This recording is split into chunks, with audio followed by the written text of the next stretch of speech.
This is the series of letters which Rabindranath Tagore, the first Nobel laureate of Asia, wrote on his visit to Soviet Russia 90 years back in 1930. The Indian poet was impressed by the achievements of Soviet Union in spreading education to all, but displeased the Stalin's regime by criticizing lack of freedom of expression. Joseph Stalin, the Soviet leader, did not take it easy, and as a result, the Nobel laureate's interview was not allowed to be published in the Communist Daily, not in another 58 long years. Do you believe me if I tell you that this very poet from a faraway land has already been reigning in the hearts of Soviet people and even was credited for the Song of the Year in 1981? This is the story I am going to share with you.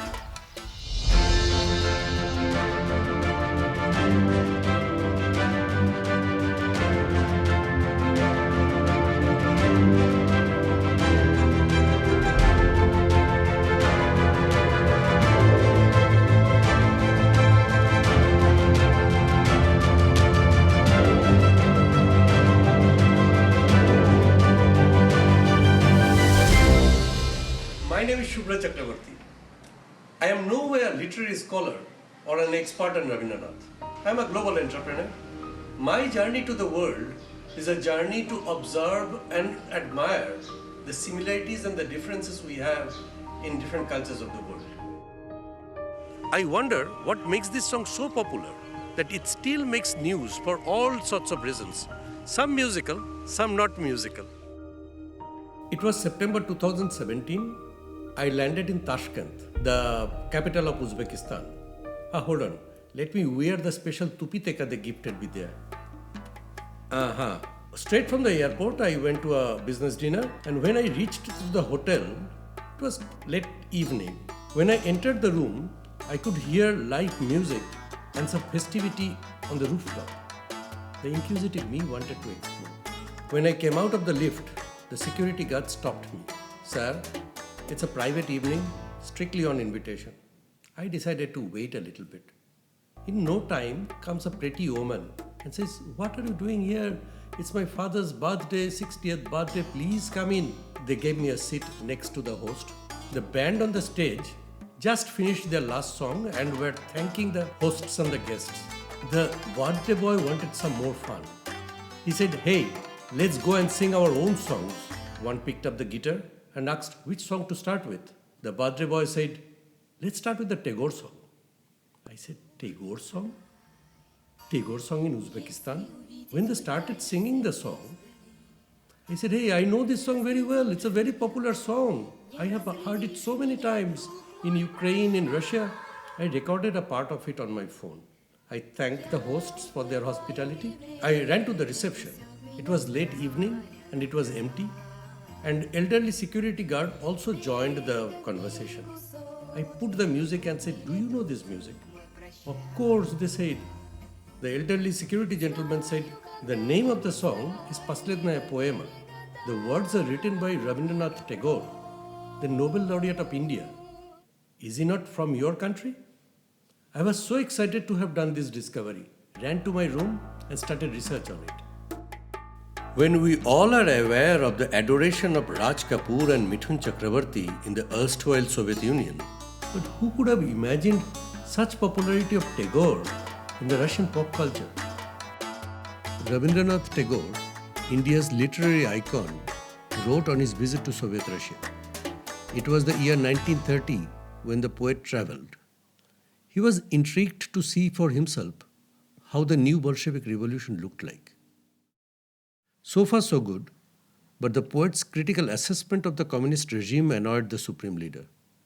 On the order of Stalin, Tagore's interview in 1930 was not published in the Communist Daily Izvestia. It was in 1988, under Mikhail Gorbachev's perestroika, Izvestia could publish the interview.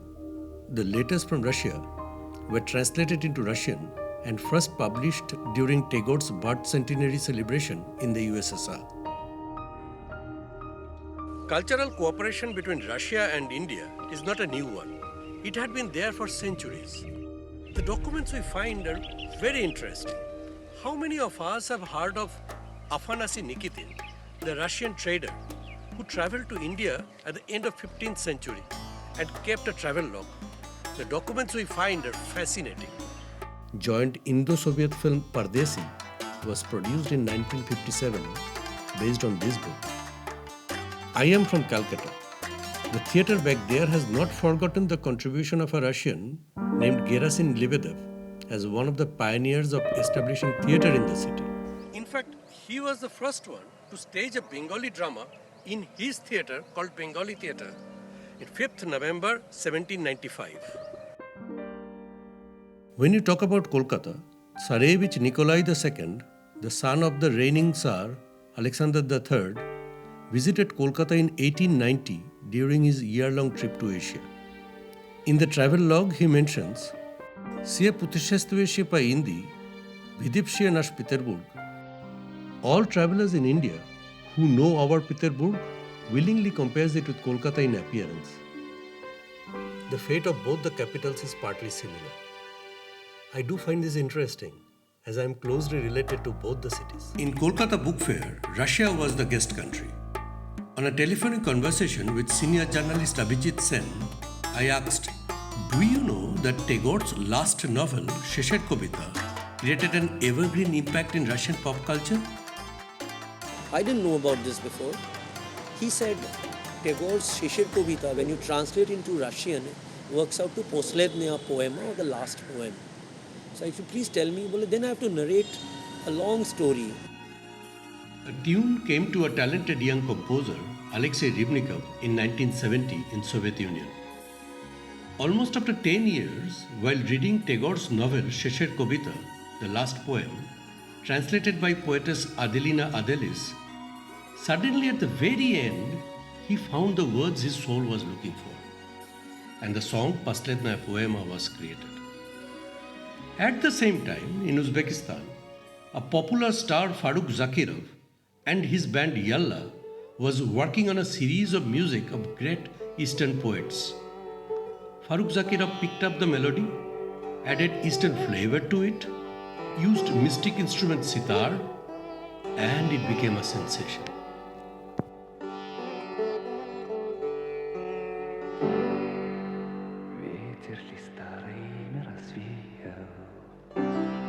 Нет мне дороги, мой брошенный край. Если увидеть пытаешься издали, не разглядишь меня, не разглядишь меня, друг мой, прощай. Я плываю, и время несет меня с края на край. С берега к берегу сорок миль, друг мой, прощай. Знаю, когда-нибудь с дальнего берега давнего прошлого. Shesher Kobita has 6 or 7 long poems within the novel. Which song was this? Then from my little bit of research, I realized this was the last song, which in Bengali reads like this, Kaler Jatrar Dhuni Shunite Ki Pao, and which has this refrain called Hey Bondhu Biday, which in Russian works out to Drug Moi Poshai. During the same time, in Moscow, a film called Vam I Nisnelos was made. In that film, a Russian group with an interesting name, 33 and One-Third, sang the same song in their own style. The film, as well as the song, became very popular in that vast country. Нет мне дороги в мой брошенный край. Если увидеть пытаешься издали, не разглядишь меня, не разглядишь меня, друг мой, прощай. I always thought of taking this story to the world. Came lockdown, suddenly all the professional activity stopped. So I thought, if I could make use of the creative talents in my family and friends and to do something to tell this extraordinary journey. To get to the bottom of the story, we decided to look for the people who were there in 1981 singing this song. And why not Maestro, who created the tune? I set out on finding Farukh Zakirov, the band leader of Yalla. You know, he's a superstar like Amitabh Bachchan in your country? That was the first reaction when I called my good friend, the Consul General of Uzbekistan in Dubai, Mr. Alisher Solomov. He was a minister as well. It will take some time. But as the proposal is from India, I think he will agree. After a couple of calls and expression of our genuine interest, finally he got us an appointment. Assalamu alaikum. Здравствуйте. Namaste. Namaste. My first question was, why this song was so popular? I think this is an example when some high quality national products becomes the international heritage. Just imagine Adelina Dalis, Rabindranath Tagore, Alexei Rebnikov, and musicians of Ban Yallah. I suppose this tandem gave such a result, such a song. There are many one-day songs in our genre. But here, the author of the lyrics is a great Rabindranath Tagore. There is really a whole poem and profound philosophy in a small song. And really, whenever we perform this song, in Africa, in America, or in Europe, everywhere, people listen to this song with special attention. How did you get to the finale of the Song of the Year 1981? Song of the Year was a very popular show in the Soviet Union. I would love to tell you the story about this. The process was very interesting. At that time, this song was performed by two famous ladies. When I listened to the song, I really wanted to add some Indian musical flavor to it. I wanted to include such musical instruments like the mysteriously wonderful sitar. And that raised the question, who would perform the song in the final of the show? Us or the ladies? As they sang this song for the movie, and they sang it in their unique style, nicely and beautifully. And then the letters to the editors from the viewers and the audience had to finally decide who would sing the song in the final. We were the ones that were lucky to win this wonderful opportunity. And here comes a Bollywood classic from the legend. Mera gita hai Japane, patloon Englistane, sar pe laal dukh pe russe per meri. Finding maestro was also a challenge. Why not? If you read the following, simply googling his name. Alexei Lvovich Rybnikov, born 1945, is the author of music of 3 legendary rock operas, soundtracks of more than 140 Russian movies. I involved all my contacts in Russia to find a way to maestro. It was at the peak of the lockdown there too. Anton from the Russian consulate was very supportive to the idea. We were told that he has gone to a remote dacha far away from the city with no good internet. After a few days, we hear he has left for a sea resort musical festival to preside over. I recall the Russian saying, "To ishet to na khodit." My colleague Natalia was not ready to give up either. When I was looking for more clues on India's Tagore and Russia's Poslednaya poema, I came across very famous poets like Anna Akhmatova and Dr. Zhivago famous Nobel laureate Boris Pasternak have also translated Tagore into Russian language. The beauty of Tagore's song inspired Tatiana Morozova to translate Swarolipi, how Tagore composed in Bengali, to the Western note system so the whole world can sing them. When I called Tatiana from Dubai, she could not resist singing a couple of Tagore songs for us.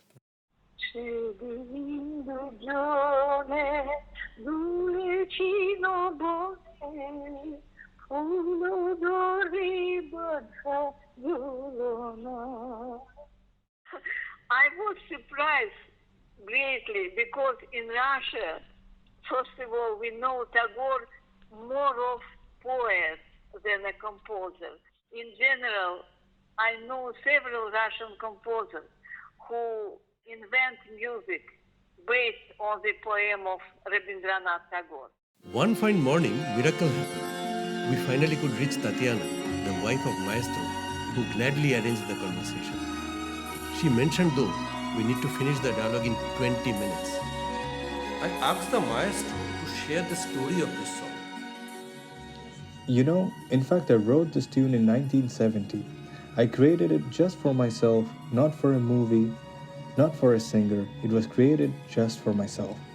And this tune waited for its time for almost 10 years. And then, one director who was making a movie, which later became a very popular hit in Russia, liked this tune very much. He said, "We need a song. Let's make a song about love." Though many points worked with me here, I felt that lyrics should be very unique, not like anything else. I wondered where could I find it. And then something mystical happened. How did you find Tagore? I've got a big collection of works of Rabindranath Tagore in the Russian language. I've got a big library and Rabindranath Tagore was in the most prominent place on the shelf. Once I took a book and then on the last pages found the verses. Today I don't remember the name of the poem, but the novel ended with a letter. The letter was not fully rhythmed, it was in the form of a prose, but rhythmic. Translator Adelina Adales made a wonderful translation. I amended it slightly and that thought, okay, I got the tune and now I have the lyrics. How would it all sound together? When I played it, I understood that they combined very well together. That's how the song was born, very unexpectedly. And it sounded very nicely in the movie, and since many artists sang the song. And my final question was about the spiritual connection. You know, I was actually told about some hidden meaning of this letter, these verses. I heard it's actually not a story of a man and a woman, but a story about the human soul. The soul that farewells with the human body. The soul is actually speaking to the human. And there is some religious hidden meaning to it as well. And I appreciate such profound message in everything. That is the deepest one. Maybe that is why the song arouses such deep emotions. I wonder what makes this song so popular that it still makes news for all sorts of reasons. Если увидеть пытаешься издали.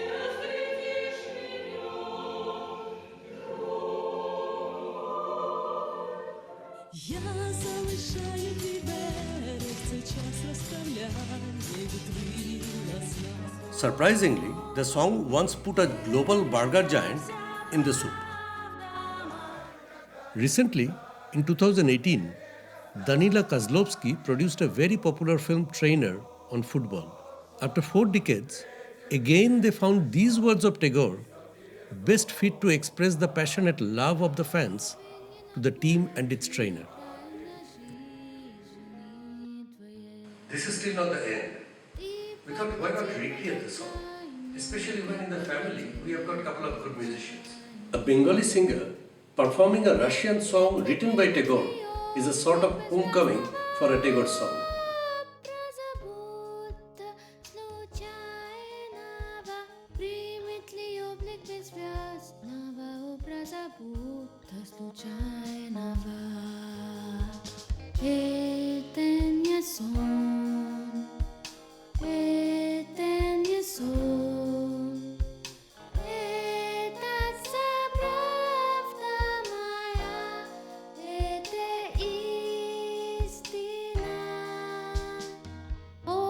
Zawinię na później, jak krajnia жизни твоей. Ты погляди без отчаяния, ты погляди без отчаяния. Спитнет ли, примет ли облик беззвездного образа, будто случайного? Примет ли облик беззвездного образа, будто This film was conceived and shot in beautiful Dubai. Our project is to celebrate the spirit of multiculturalism and tolerance encouraged by the leadership of the country.